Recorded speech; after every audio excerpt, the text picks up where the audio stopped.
Dans cette vidéo, il est question de l'Adagio et fugue en do mineur de Wolfgang Amadeus Mozart. Je t'explique l'essentiel sur l'œuvre et sur le compositeur. Wolfgang Amadeus Mozart est né à Salzbourg en 1756. C'était un célèbre compositeur de l'époque classique viennoise. Dès son enfance, il a montré un grand talent pour le piano et la composition. Sa musique est souvent mélodieuse et très variée. Outre des symphonies, il a également écrit des opéras, des concertos pour piano et de la musique de chambre. Mozart a écrit Adagio et fugue en ut mineur en 1788.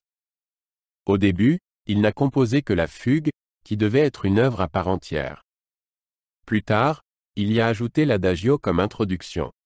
L'œuvre a été écrite pour deux pianos et arrangée plus tard pour un quatuor à cordes. Elle compte parmi ses compositions les plus impressionnantes. L'Adagio et fugue en do mineur se compose de deux parties. La première partie, l'Adagio, est lente et solennelle. La deuxième partie, la fugue, est rapide et dramatique. Alors que l'Adagio est une introduction calme, la fugue se développe en un final puissant. Les deux parties sont en do mineur. L'Adagio commence par un thème lent et solennel.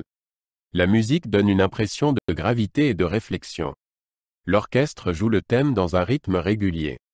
La mélodie est portée par les cordes et les vents. Le mouvement se termine calmement et mène à la fugue.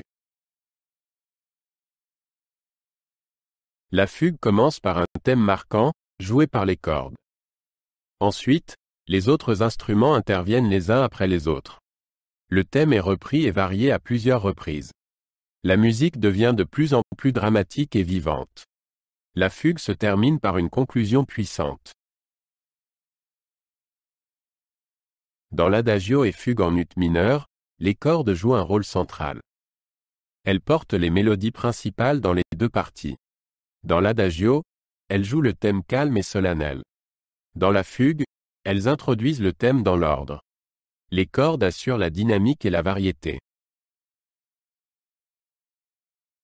Mozart s'intéressait beaucoup à la musique baroque. Il était particulièrement impressionné par les compositions de Jean-Sébastien Bach. L'Adagio et fugue en ut mineur reflètent cette influence. La fugue rappelle fortement la musique de Bach. Néanmoins, le style personnel de Mozart reste clairement reconnaissable. L'Adagio et fugue en ut mineur est l'une des œuvres les plus impressionnantes de Mozart. Elle montre sa maîtrise du contrepoint et de la mélodie. L'œuvre est souvent interprétée par des orchestres à cordes. Elle est considérée comme une contribution importante à la musique de chambre de l'époque classique. De nombreux musiciens apprécient cette musique dramatique et pleine d'émotions. Mozart avait un style musical unique. Sa musique est souvent mélodieuse et très variée. Dans Adagio et fugue en do mineur, on reconnaît bien son style. La musique est à la fois dramatique et pleine d'émotions. Elle allie la structure claire de la musique classique à l'expressivité du baroque.